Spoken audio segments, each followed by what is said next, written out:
Welcome back to Timo's Dinky Detailing. Today I'm going to be doing an unusual toy, a London Toy 15 beverage truck. This is the toy I picked up in the last spring, and it became the bane of my existence to the point where I don't even have a proper shot of it turning on the turntable.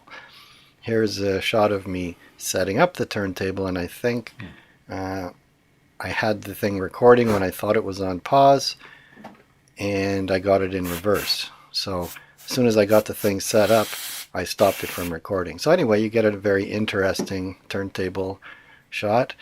You can see this toy is it's in rough shape. Paint is chipped off. It's kind of a boring toy. In fact, I look at this and I go, it's kind of an ugly duckling and it's pretty hopeless. And I can honestly say, in the end, you'll see, I was very, very wrong. Here you can see London Toy beverage truck made in Canada, and it's a number 15. They made a series of toys. They were obviously hollow. They didn't have a base attached to them. This is only 7 parts, 2 axles, 4 wheels, and a casting for the body. And those wheels are made from fiber, so kind of a pressed paper. And here I'm trying to take the axles off. Those axles are crimped in there, and it's a lot of trouble. And in the end, I wound up damaging a couple of these as I'm trying to pry out the axles. So it should be a simple model, but it's not. Now you might be wondering, it's a London toy, you've never heard of it, and if you're living in the Kingdom of Auixe, you might never have seen one of these. That's because it's not made in London, England. There's no reference to London, England. It's London, Ontario. The company was formed in 1930, and it's not certain when they started making these toys. They also made compressors and other industrial equipment, because London was a industrial sort of town. And they made industrial things, and apparently they used the casting material also to make toys. When they had extra casting material or substandard ones, they made toys out of them. These very, very simplistic toys. There you can see the fiber wheels, and you would think they wouldn't stand up very long, but I've seen quite a few of these in antique stores, and they all seem to have the paper wheels, which is pretty cool, but they're not very attractive. So these toys, certainly they were made after the war, but they may also have been made before the war. It seems like nobody really knows. So I started at the paint with the liquid paint stripper. There you can see it bubbling up. And once I got the paint off, I went and I buffed it up and start getting it ready for painting. Initially my plan was to just restore this to what it would have looked like when it was first sold in the store. And that's why I was thinking, well, it's a pretty boring model with a very boring paint job. They didn't even paint silver on the grill or the bumper.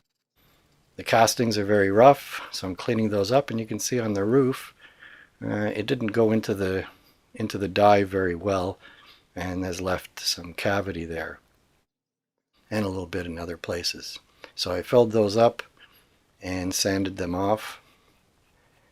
And now this toy was kind of a nemesis for me after the super test tow truck that I built. Summer started, and I thought I would work on this one because it's a very simple model. I thought, okay, this should be pretty easy to get it ready. This is a later paint job. I think this is like the 4th paint job that I put on this. And this is Vallejo primer for painting models, but I don't think it was designed for going over metal. And it's kind of thin, and I had to put a lot of coats on to get some kind of cover. So at this point I was starting to think maybe I should strip this off and go instead with the Tamiya pink primer. But then I said, you know what, I've stripped this thing already 3 times, and I don't want to start that all over again and spoil the winter just like I spoiled last summer. So instead I decided to go, I had an idea for a metallic paint color, and I wanted it to be kind of reddish, purplish, metallic, and it came out like that, kind of more like a weird purplish bronze type of look. And just as I was spraying it, I said, I really hate this. And again, instead of stripping it, the paint was smooth and clear, so I thought, let's go with a new color, and I wanted to get a very, very dark red. So I took red and I started adding black to it. And it's hard to see when I'm doing it, and I'm thinking, okay, this doesn't, it looks too light. It looks the same as what it is now, except it won't be metallic. So I added more black and kept going. So I would get like a close to a black. And what I wound up with, instead of a really, really dark red, I wound up with what turns out to be a chocolate brown. I think if I want to have a really dark red, I have to find one that was commercially mixed as a very dark red. So back into the spray booth and give it its 5th or 6th. I lost count how many times I painted this thing. And this time it's going to be a chocolate brown. Now there's a reason why I wanted a dark color, and that's because you'll see in a minute. Now I'm showing you a little bit more. This is Tinkercad. It's a very basic sort of CAD program for making 3D printed parts. So I took old hubs that I designed for the super test van, and I modified it with a hole through the middle, and now here it goes into Chichu box. This is where it's a slicer, so it creates slices for the 3D printer. So each of the slices is printed one slice at a time. So here I've put it up on little stilts on an angle because it prints better on an angle. And here I'm copying the one that I did, and here I'll put it onto center. And now I go in and I say slice, and here it's been sliced. And you can see I can slide up and down, and it shows each slice at a time. And that's how it winds up printing one layer at a time. So it goes onto a thumb drive, and I plug the thumb drive into my Elegoo Mars 2 printer, a used printer. It's already old news, this one. And I go in and I look for the one that I want to do, which is the London hubs, and I print. I didn't get it on film, but anyway, here's the resulting parts. I mean, primarily this is a Dinky thing, so I'm not really showing all the detail of 3D printing it. Just wanted to give you an idea there. So I'm painting these just with the spray paint silver that I have, which is actually a really awesome silver color. And now you got to take these rims off of the little base with all those little supports. And so I do that with these little clippers that actually come with the printer when you buy it. They're electrical clippers, but they're good for this purpose too. And eventually you get tired of clipping all these little things off. Oh, there it flies off. Got one left, and there it is. Now the tires I'm going to use, I'm replacing the fiber tires, so anything will work. And so I'm using my O-rings that I usually use on the Dinky toys. Now, so I don't mess up the paint, I just press it in with a pencil. So there you go. And the through hole is where the axle goes through. So this is a beverage truck, so obviously it's for carrying beer. I found an old picture of a Canadian beer truck for Auixe, and look at the logo on the side. I've reproduced that logo by sketching it out on top in Photoshop and then coming up with this, and I was able to make decals from that. Auixe actually is not a London company, it's from Toronto, but Carling is, and the two companies later merged. Carling was started in 1840 in London, and they merged with Auixe later on, and they had Carling Auixe, which they still had when I was a youth, but now it's been split off into different companies. Later on it was bought by Australians, and they took it to Australia and they made Canadian beer in Australia called Foster's. In the UK you can get Carling Auixe beer. It was a very popular beer. It's called Black Label in the UK, and also they made breweries in the United States. So it's spread around the world, and they're still making beers under various different names. So I chose the Auixe portion because I had that graphic, and of course it was on a dark truck, so this is a dark truck. That's why I chose this very dark brown color, so it would kind of work with that.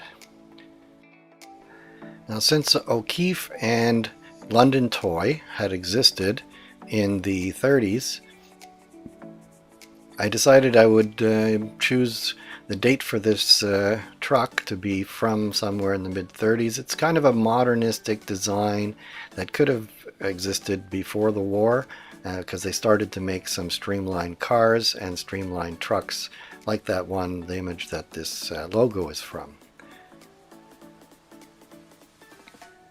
I think it works well, and I'm actually kind of pleased with the way it's turning out. It's still a bit of a tough casting to work with. The problem I had was, you can see there's a little bit of the paint is chipped off the corner already. Actually, I don't think it even stuck to it properly. At those corners, it would get very thin as the paint dried, and so I never got a perfect coat of paint. But this is the best coat I got, and it looks pretty good. So I decided I'm just going to keep going with this until it's done. And sometimes you got to do that. You got to ignore some minor problems and just go on and finish the darn thing. Now here's one of the things. If you're going to put color decals on to a dark surface, you need to put a background that's white. And it's hard to paint a background that has this kind of sharp edge detail. So this is for taillights and license plate on the back.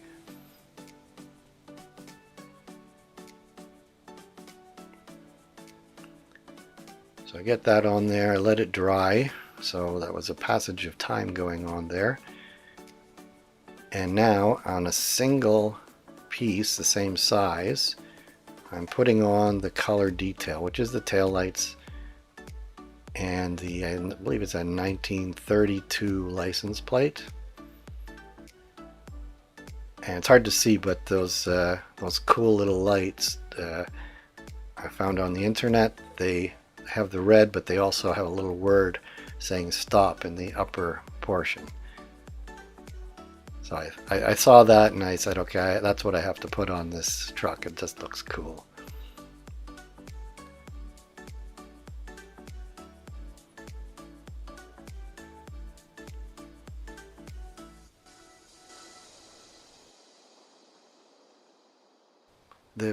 The image of the old truck had just a number on the door, so I gave it the number 316. I don't know why, it just came to my head. Maybe somebody can figure out what it means and why it subconsciously came into my head, but that's the number I put on it.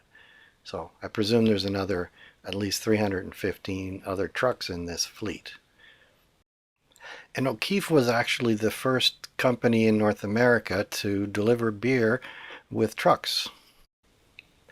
So after it all dries up, it gets another coat of lacquer over top to protect the decals, and the paint job gets a little bit deeper and shinier. Now for the front detail, I didn't want to just brush it on. I like the look of this sprayed silver, so I taped it up, very basically taped it up, and put a very judicious coat of paint so it wouldn't bleed under the tape, because it's impossible to get that tape to be just perfect. So if you just put on a few blasts of the paint so that it's very dry as it hits it, it doesn't bleed underneath.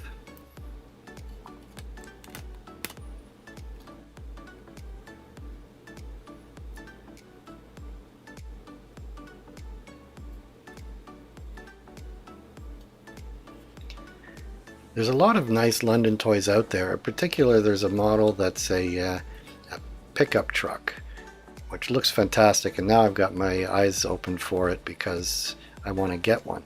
I have these cool fenders that cover the wheels. You wouldn't be able to steer this thing, but they look cool. and the pickup truck has them on the front and the back, so I'm looking for one of those now. So there's not much to detail on this. Some headlights.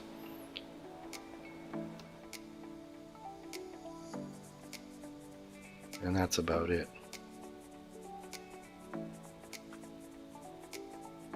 Took a few coats to get the lights to be covered over that dark brown paint. So now I decided I've gone this far, so I'm making a windshield. First I make a paper pattern and I fit it in there and trim it until I get it right, and I get it pretty good, and then I cut it out of plastic. This plastic comes in all sorts of packing material. This particular piece is from a box of Christmas cards, and it was separating the different versions of the card inside the box, and it's nice and clean, not scratched or anything because it was inside the package. So I'll get that in there, and that seems to fit just right. I think I still trimmed it after this a little bit, but there it looks pretty good. Very simple.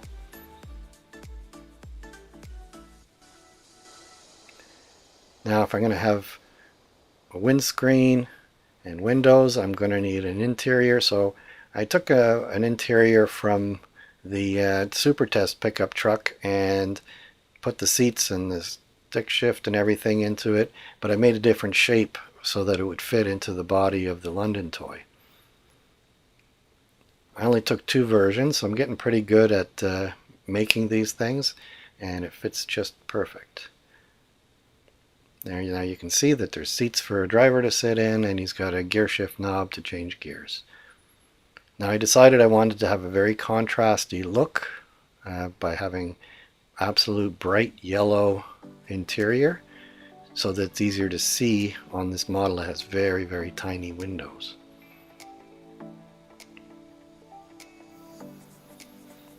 So that goes into the spray booth, and I give it a coat of paint. And on the bottom I spray black so that when you look at the bottom of the toy you won't see the kind of raw plastic from the 3D printer. And here I've got my very fine steering wheel, and of course the black contrasts really, really well with the yellow interior, and I think it looks fantastic. And actually you can see that through the window, so it was worth the extra effort.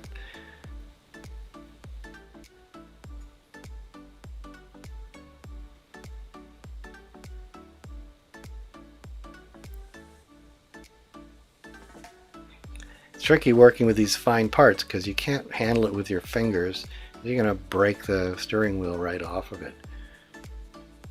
So now we start the assembly. So first goes in the windshield. I actually started to assemble it and realized I hadn't put the windshield in, so I had to start all over again. So now what turns out to be very difficult is getting these wheels in. Now you'd think I could just drop them in, but I didn't open the one side. I broke the two. That's easy. I could have just dropped them in and then glue them in. Maybe I should have done that to the other two on the other side. I didn't, so I wanted to get these axles through there, and so you can see I'm fighting a whole battle to get this thing in. Meanwhile, the seats are popping back out.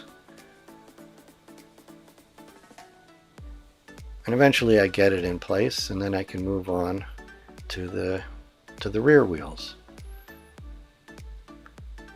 Now, this is my usual 5-minute epoxy. This is how I'm going to hold these in. I'm not going to try and recrimp those because they're just going to, well, the back one is already broken off and the front one's just going to break off if I move it at all. So I'm just going to put a little touch of the epoxy on there, and you can see the rear one goes on a little bit easier. And again, a little bit of epoxy to hold it in place. And once that dries in 5 minutes, it's not going to come off very easily. And I do the same so that the seats don't pop out either. Now it needed to carry some beer, so I went on to Thingiverse and I found this batch of barrels, and I thought, okay, well, that's a way I can print out a lot of barrels very quickly without having to build a whole bunch and then try and stack them onto the back of the truck. So here I've downloaded it in the computer as an STL file, whatever that means, and it went into the 3D printer, and I printed out 8 of them. And now I've used pink primer, and this is the brown I'm going to paint the barrels with. I don't use the shiny thinner, just the ordinary thinner, so I can thin it for the airbrush.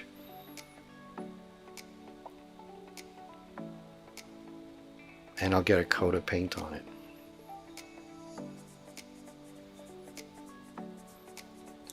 So back into the spray booth. Spent a little time getting all the little details of these things covered in paint. And there's just stuck there with a piece of tape onto a little piece of cardboard. Now this is a wash with a darker brown, and I'm putting that so it highlights the grain in the barrels. I'm new to this kind of stuff.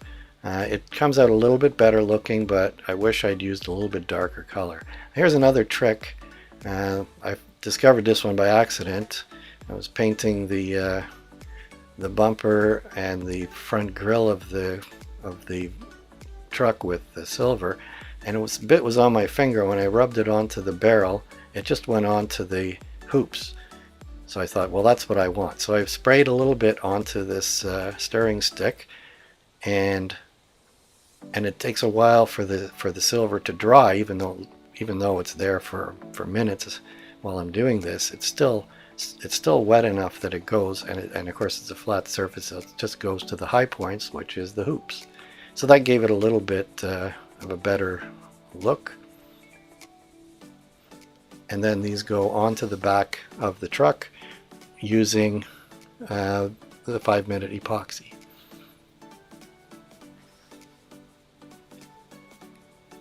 So it's not intended to be a toy. If you just put those on the back, they're going to fall off right away, so they're going to be glued in there permanently.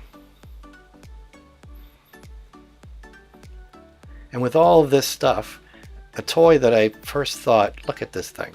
It's a very boring toy. It's cheaply made. It's hollow body. How could I possibly make it look any good? Turns out I was so wrong about this model. Let's see how it turned out.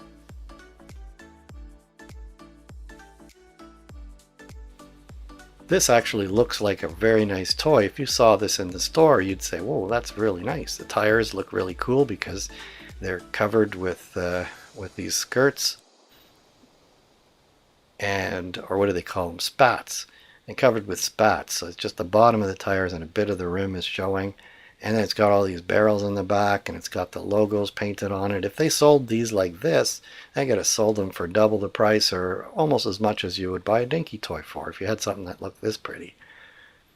So now I'm thinking, if I see any London Toy other vehicles, maybe I'll buy them and I'll customize them like this and make them look stunningly beautiful. This became one of my favorite toys just because of all the work I put into it. If I'd just done it as an ordinary restoration, I would have been disappointed. So I hope you enjoyed this episode of Timo's Dinky Detailing. Remember to like, share, and subscribe, because you don't want to miss the ones that are coming up. Until next time, be seeing you.